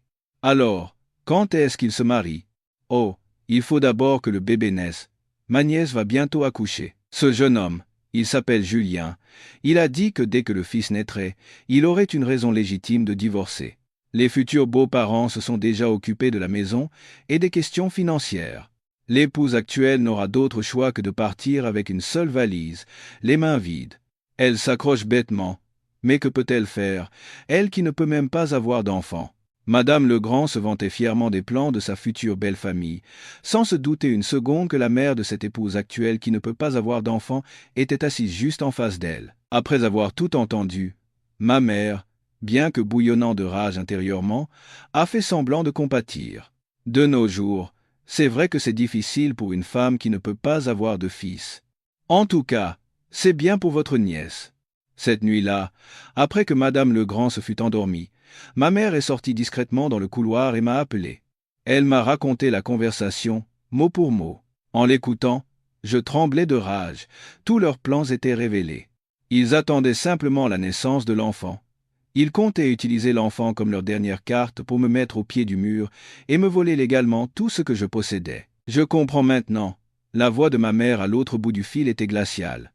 S'ils veulent une confrontation directe, nous la leur donnerons. Laissons-les se réjouir. Laissons cet enfant naître. Ce moment sera le moment où le rideau tombera sur cette pièce de théâtre sordide. Le temps qui suivit s'écoula dans une tension palpable. Ma mère et moi, connaissant maintenant tous leurs plans, chaque action de Julien était prévisible. Il venait de moins en moins à la maison, et chaque fois, il apportait avec lui une atmosphère lourde et pesante. Il n'avait même plus la patience de jouer la comédie. Son regard et son ton étaient empreints d'un mépris non dissimulé. Les rapports de l'agence de détective continuaient d'arriver. Le ventre de Chloé s'arrondissait et la date de l'accouchement approchait. Julien l'accompagnait pour acheter des articles pour le bébé, l'accompagnait au rendez-vous chez le gynécologue, la traitant comme un mari dévoué. En voyant ces photos, je ne ressentais plus de douleur, seulement un mépris infini. Et finalement, le jour est arrivé. Un lundi matin, Julien a fait ses bagages à la hâte.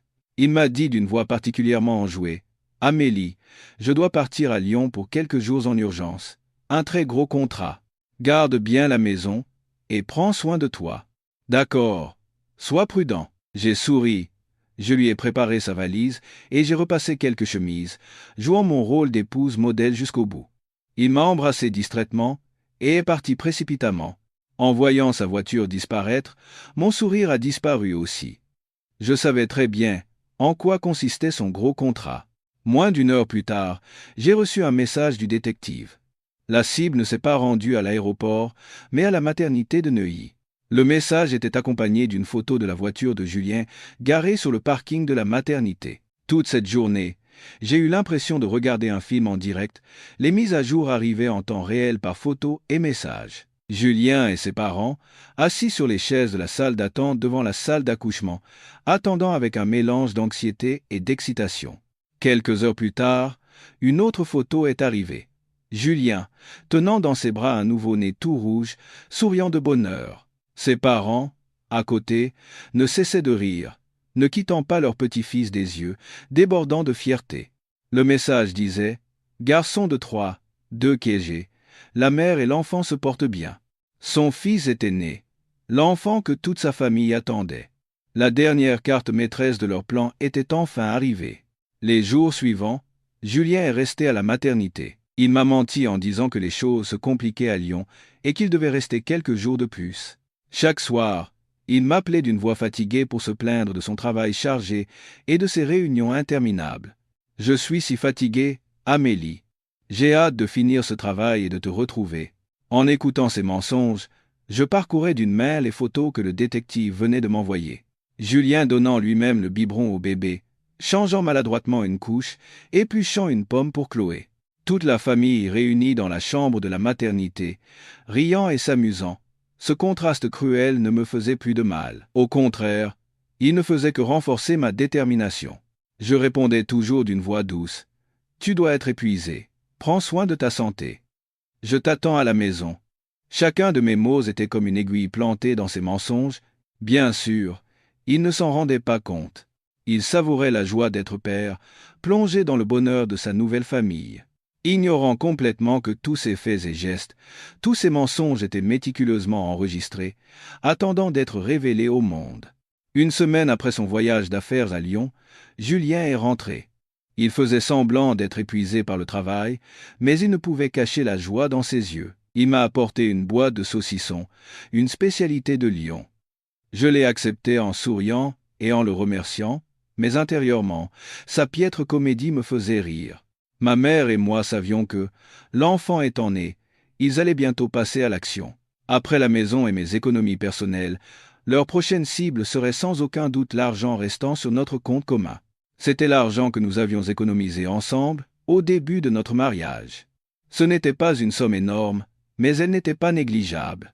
Nous devons agir avant qu'ils ne mettent la main dessus, a dit ma mère avec fermeté. J'ai immédiatement contacté ma cousine, Céline. Elle était directrice de l'agence bancaire où nous avions ouvert notre compte commun. Je l'ai rencontrée dans un café tranquille et je lui ai tout raconté. Après avoir tout entendu, Céline n'a pas pu contenir sa colère. Mon Dieu, comment un homme et une famille aussi ignobles peuvent-ils exister? Ne t'inquiète pas, Amélie. Je vais t'aider. En tant que cotitulaire, tu as le droit de retirer l'argent. On s'en occupe dès demain. Le lendemain matin, j'ai retrouvé Céline à la banque. J'ai donné l'excuse que nous avions préparée, expliquant aux employés que je devais retirer la totalité du compte pour payer les frais de l'opération de mon père suite à son hémorragie cérébrale. C'était une raison parfaitement plausible que personne ne pouvait contester. Avec l'aide de Céline, toutes les procédures se sont déroulées rapidement et sans problème. Tout l'argent du compte commun a été retiré. J'ai immédiatement emmené l'argent dans une autre banque et je l'ai entièrement viré sur le compte de ma mère. Lorsque j'ai eu le reçu de la transaction en main, j'ai enfin pu pousser un soupir de soulagement. Le dernier rempart financier était érigé. Désormais, Julien et sa famille ne pourraient plus toucher un centime de mon argent. Comme prévu, quelques jours plus tard, Julien a abordé le sujet de l'argent. Il a dit que Chloé était affaiblie après l'accouchement et qu'il fallait beaucoup d'argent pour la nounou et l'éducation du bébé. Il a suggéré que nous retirions de l'argent de notre compte commun pour régler cela. J'ai répondu d'un ton neutre. L'argent du compte commun, je l'ai utilisé pour les frais d'hospitalisation de papa. Tu ne te souviens pas? Il a dû être opéré d'urgence et ça a coûté très cher. En entendant cela, le visage de Julien s'est durci. Il a sorti son téléphone en vitesse pour vérifier le compte. En voyant qu'il ne restait que quelques dizaines d'euros, son visage est devenu livide. Il m'a demandé en grognant « Pourquoi as-tu retiré l'argent sans mon accord ?» Je l'ai regardé droit dans les yeux et j'ai dit froidement « Et toi, pourquoi as-tu acheté des choses à ta maîtresse avec ma carte sans mon accord? Pourquoi as-tu volé mon bijou de famille et l'acte de propriété sans me dire un mot? Mon père était entre la vie et la mort. Est-ce mal d'utiliser l'argent de notre couple pour le sauver? » C'était la première fois que je lui tenais tête. Julien a été complètement pris au dépourvu par ma contre-attaque. Il n'a rien pu dire, bégayant, car tout ce que j'avais dit était vrai. Il a frappé sur la table avec colère et est sorti en me lançant. « Tu vas voir. » Je savais que le jour où il déclarait officiellement forfait n'était pas loin. Mais je n'avais plus peur. J'étais prête. J'attendais simplement qu'il ouvre lui-même le dernier chapitre de cette pièce. Comme je l'avais prévu, n'ayant pas réussi à récupérer un centime du compte commun, la patience de Julien a atteint ses limites. Il ne voulait plus perdre de temps avec moi. Le moment que lui et sa famille attendaient, tant était enfin arrivé. Un mois s'était écoulé depuis la naissance de l'enfant. Ils devaient être convaincus que, avec l'héritier légitime entre leurs mains, la victoire leur appartenait. Ce soir-là, Julien est rentré plus tôt que d'habitude. Il n'a pas dîné et s'est assis dans le salon, fumant cigarette sur cigarette. L'atmosphère de la maison était lourde, comme avant un orage. J'ai fini la vaisselle et je me suis assis sur le canapé en face de lui, attendant en silence. Après avoir écrasé sa dernière cigarette dans le cendrier, Julien a levé la tête et m'a regardé. Son regard était glacial. « On divorce ». Les deux mots ont été prononcés d'un ton sec, comme s'il parlait de la météo. Je n'ai pas été surprise. J'attendais ces mots depuis très longtemps. « Qu'est-ce que tu viens de dire ?» Je n'ai pas bien entendu. Ai-je redemandé calmement, même si mon cœur se serrait. Il a crié, impatient. « Je veux divorcer. » Tu ne comprends pas?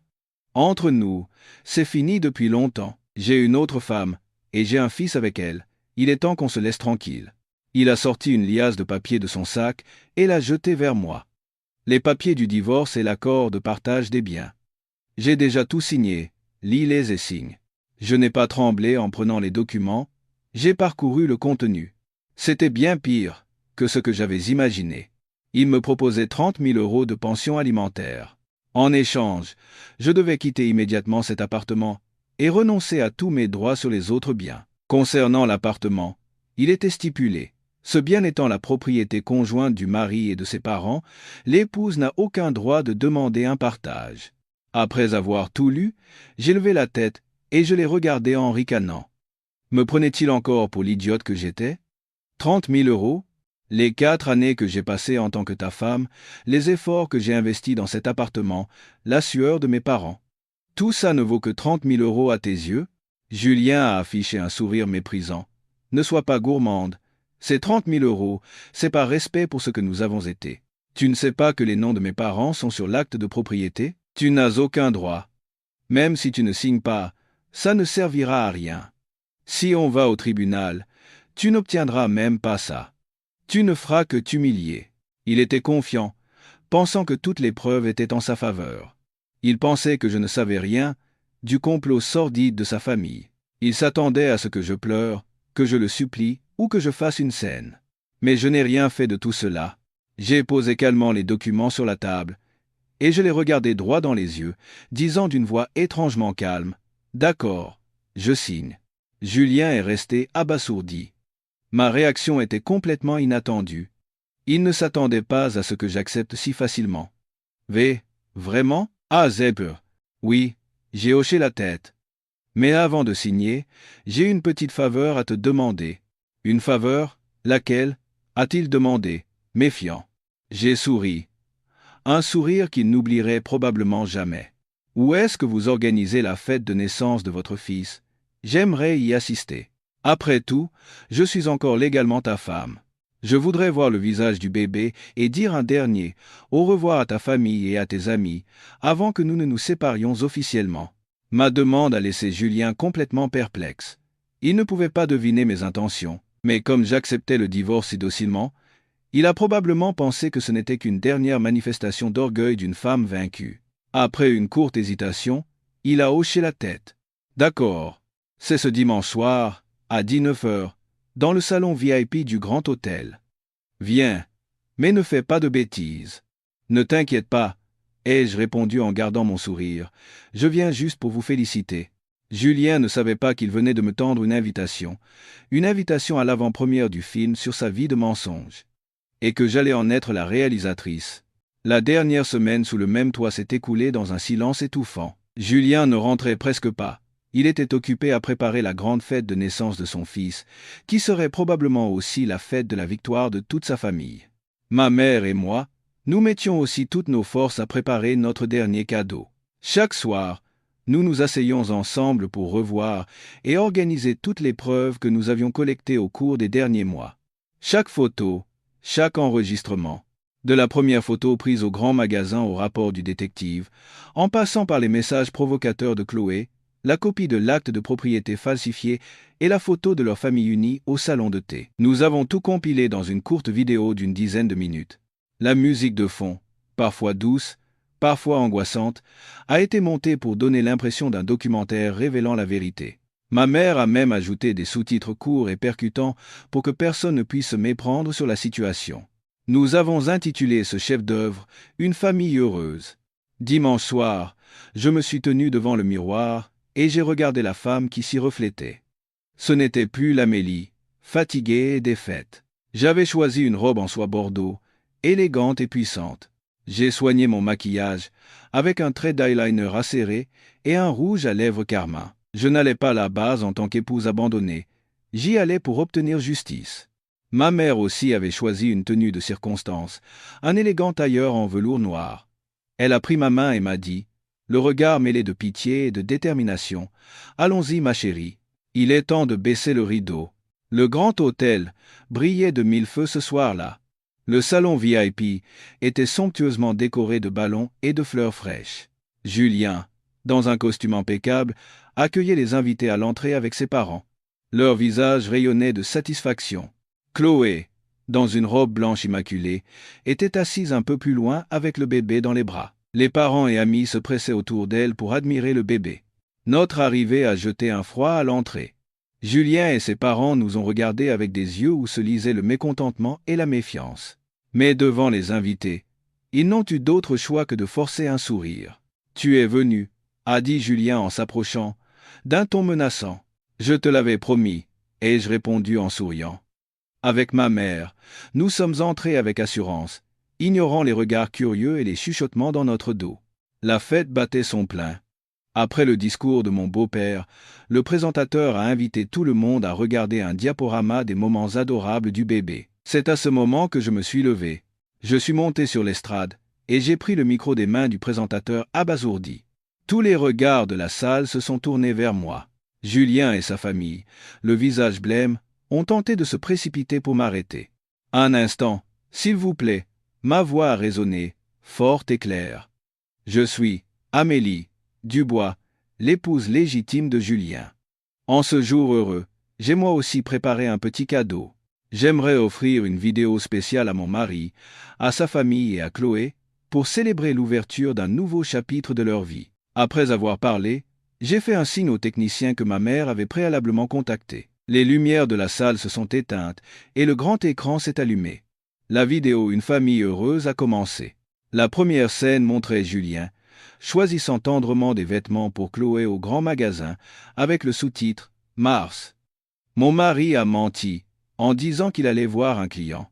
Puis ont défilé de nombreuses photos de lui et Chloé entrant et sortant de la résidence, les terrasses de l'Étoile, dînant ensemble, faisant les courses. Puis la photo de la famille au salon de thé avec Chloé, accompagnée du sous-titre La coalition familiale. Le contenu des messages effrontés de Chloé est apparu clairement à l'écran, suivi de la copie de l'acte de propriété avec les 4 noms, zoomés en plein écran. Et enfin, les photos de la maternité, Julien, qui m'avait menti en disant qu'il partait pour Lyon, tenant son fils caché dans ses bras, rayonnant de bonheur. Un silence de mort s'est abattu sur la salle. Le silence s'est d'abord transformé en chuchotement, puis en réprobation ouverte. Les gens ont commencé à regarder la famille de Julien avec des yeux incrédules. Le visage de Julien est passé du blanc au rouge. Il a crié « Arrêtez ça! Arrêtez cette merde tout de suite !» Il s'est précipité sur la scène pour m'arracher le micro. Mais il était trop tard. La vidéo s'est terminée sur une photo de l'accord de divorce à 30 000 € et un dernier sous-titre. Voici la valeur de mes 4 années et de tout ce que j'ai accompli. Lorsque les lumières se sont rallumées, c'était le chaos. Les cris des gens, les hurlements de Chloé, les insultes de ma belle-mère, les invités, jetant des regards méprisants, ont commencé à quitter la salle à la hâte. La fête de célébration s'était transformée en une scène de tragédie. Au milieu de ce chaos, ma mère et moi sommes sortis tranquillement de la salle. Je n'ai pas regardé en arrière. Je n'avais pas besoin de voir leur misérable spectacle. J'avais fait ce que j'avais à faire. Le rideau était tombé, et ce n'était que le début de la justice. La tempête que ma mère et moi avions déclenchée au Grand Hôtel a été bien plus puissante que je ne l'avais imaginé. Cette nuit-là, des vidéos de la scène chaotique et des témoignages détaillés des invités se sont répandus à une vitesse fulgurante sur les réseaux sociaux. Le vrai visage de Julien, le célibataire en or, et de sa famille respectable était révélé au grand jour. Bien sûr, ils ne sont pas restés les bras croisés. Acculés, ils ont commencé à contre-attaquer de manière sale et vile. Le lendemain matin, avant même que je ne sois réveillé, des coups frénétiques à ma porte et des insultes ont retenti. En regardant par l'œil de bœuf, j'ai vu Julien et ses parents, le visage haineux. Sachant que je ne pouvais pas y échapper, j'ai d'abord contacté ma mère et mon avocat, puis j'ai ouvert la porte. Dès qu'elle m'a vu, ma belle-mère s'est jetée sur moi pour me gifler. Espèce de garce, osez salir l'honneur de notre famille. Tu veux mourir? J'avais anticipé cette situation et j'ai reculé d'un pas pour éviter la gifle. Julien et mon beau-père se sont également précipités, proférant toutes sortes d'insultes et de menaces. Ils ont affirmé que j'avais tout inventé, aveuglé par la jalousie, et que j'avais monté cette pièce pour nuire à leur réputation.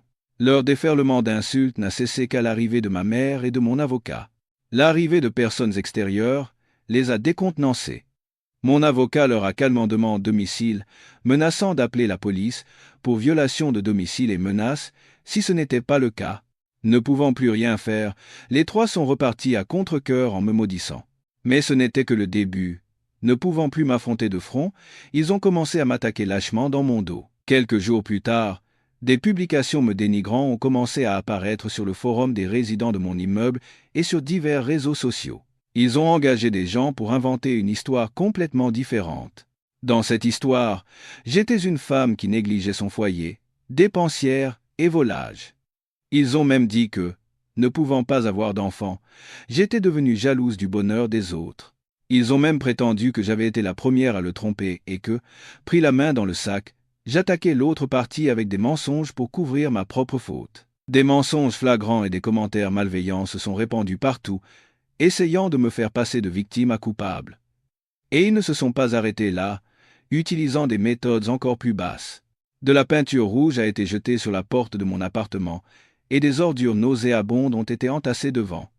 Mes voisins ont commencé à me regarder différemment. Chaque fois que je sortais, j'entendais des chuchotements dans mon dos. J'étais presque isolé dans mon propre quartier. Ces jours ont été terribles. Je pensais m'être préparé, mais face à une attaque aussi concentrée et sale, je ne pouvais m'empêcher de me sentir épuisé et blessé. Il y a eu des moments où j'ai voulu tout abandonner. Mais à chaque fois, ma mère était là pour me soutenir. Ma chérie, ne t'effondre pas. S'ils s'acharnent autant, c'est la preuve qu'ils ont peur. N'ayant plus d'arguments logiques, ils utilisent ces méthodes sordides. Nous devons simplement rester calmes et rassembler des preuves de toutes ces diffamations et menaces. Le tribunal ne croit pas aux rumeurs d'Internet. Il ne croit qu'aux preuves. Les paroles de ma mère m'ont redonné de la force. J'ai suivi ses conseils, et je n'ai ni répondu, ni me suis battu sur les réseaux sociaux. J'ai simplement fait des captures d'écran de toutes les publications diffamatoires, et j'ai pris des photos de ma maison vandalisée. Tous les documents ont été transmis à mon avocat. La bataille juridique officielle avait commencé, et je savais que ce serait un combat encore plus difficile, mais je n'avais plus de recul possible. Je devais aller jusqu'au bout, non seulement pour récupérer mes biens, mais aussi pour restaurer mon honneur et celui de ma famille.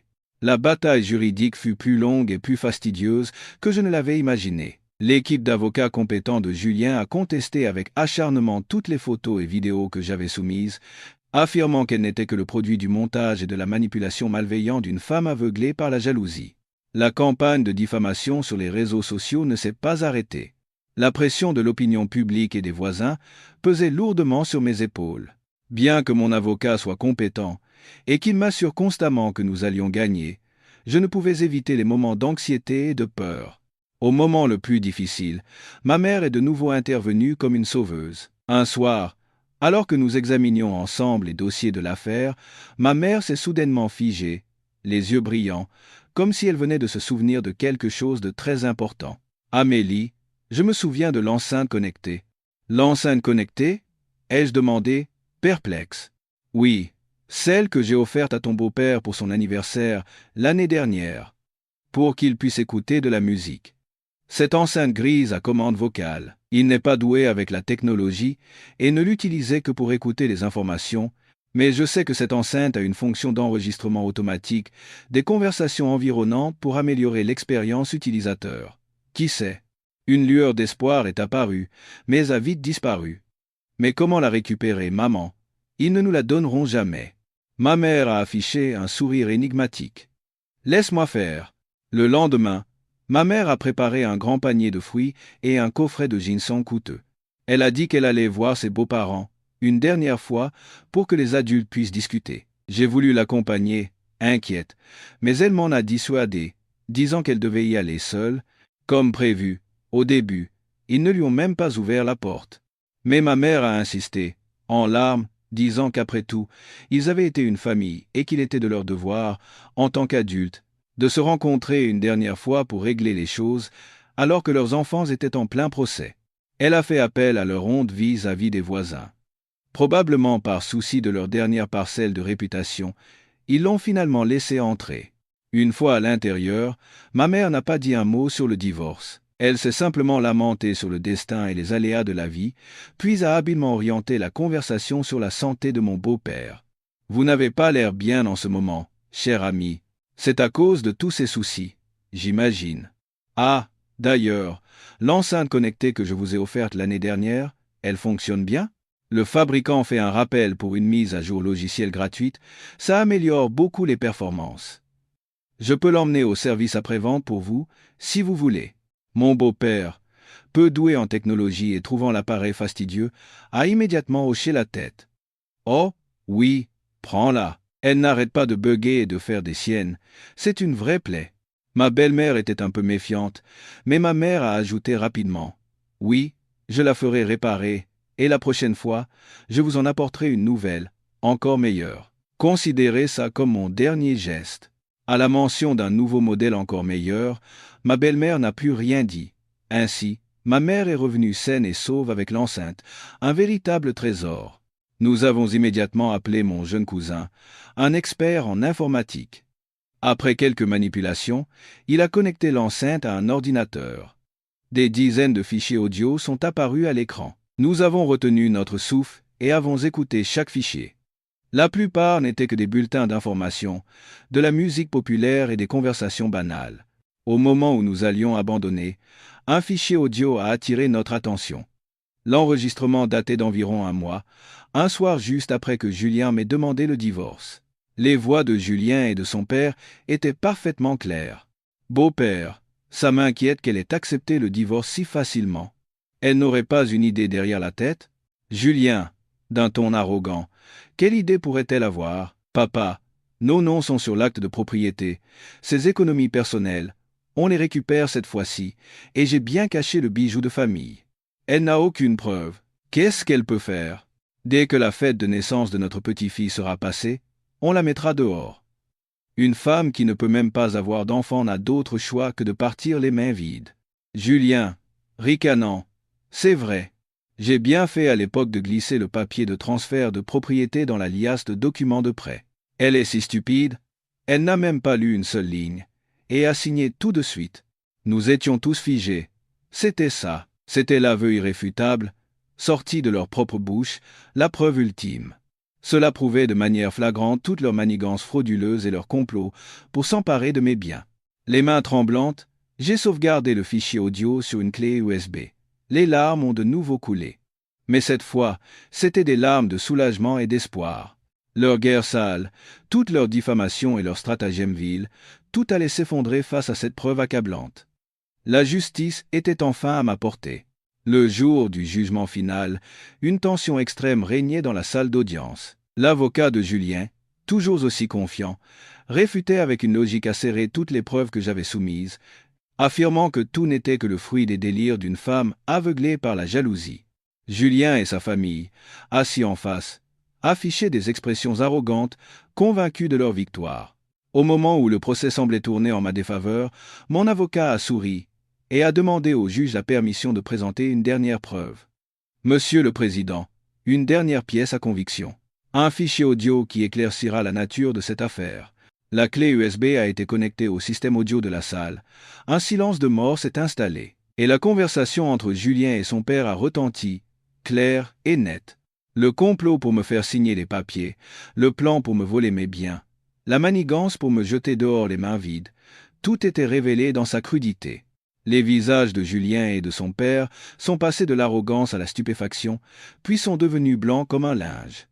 Ma belle-mère, assise derrière, était bouche bée, incapable de dire un mot. Ils se sont regardés, puis ont vu l'enceinte connectée que mon avocat tenait comme pièce à conviction. Ils n'en revenaient pas que leur propre imprudence et leur propre cruauté aient creusé leur tombe. L'enregistrement terminé, le silence dans la salle a perduré. Le juge a regardé Julien avec des yeux sévères. Aucune excuse n'était plus possible. La preuve était trop évidente. Le verdict final a été rendu. Le contrat ajoutant les noms de mes beaux-parents à l'acte de propriété a été annulé pour cause de fraude. L'appartement a été reconnu comme bien commun du couple, et compte tenu du fait qu'une part importante du financement provenait de mes parents et des dommages moraux et matériels que j'avais subis, j'ai obtenu la pleine propriété de l'appartement. Non seulement Julien n'a reçu aucune part du partage des biens, mais il a été condamné à me verser une pension alimentaire considérable pour les dommages moraux, la diffamation et la valeur du bijou de famille qu'il avait volé. La justice avait enfin été rendue. Ce jour-là, en quittant le tribunal, j'ai ressenti un immense sentiment de libération. Le combat sordide était terminé, et j'avais gagné. Par la suite, la famille de Julien a connu la déchéance.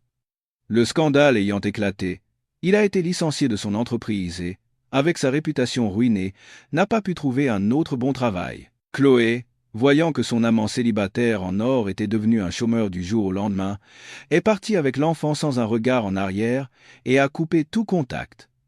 Julien avait tout perdu, son travail, son argent, sa famille, et même la personne pour qui il avait tout risqué. Je n'ai pas ressenti de jubilation, mais plutôt de la sérénité. J'ai vendu l'appartement, qui contenait tant de mauvais souvenirs. Avec cet argent et la pension alimentaire, j'ai acheté un petit appartement confortable et ensoleillé pour ma mère et moi. Ce mariage raté m'avait beaucoup pris, mais il m'avait donné une leçon précieuse. Il m'a appris à être forte, à me défendre et surtout à m'aimer. Je n'étais plus la femme naïve et faible du passé. Avec une partie de l'argent restant, j'ai décidé de faire quelque chose de significatif. J'ai créé une petite association à but non lucratif nommée Nouveau Départ, offrant une aide juridique gratuite et un soutien psychologique aux femmes dans une situation similaire à la mienne. Je voulais aider les autres avec mon histoire et mon expérience, pour que personne n'ait à revivre la douleur et l'impuissance que j'avais connues. Un après-midi, debout sur le balcon de mon nouvel appartement, regardant les gens s'affairer en bas, j'ai ressenti une liberté et une paix totale. Le passé était derrière moi. J'étais rené des cendres de mon mariage. Une nouvelle vie, pleine d'un nouveau sens, s'ouvrait à moi.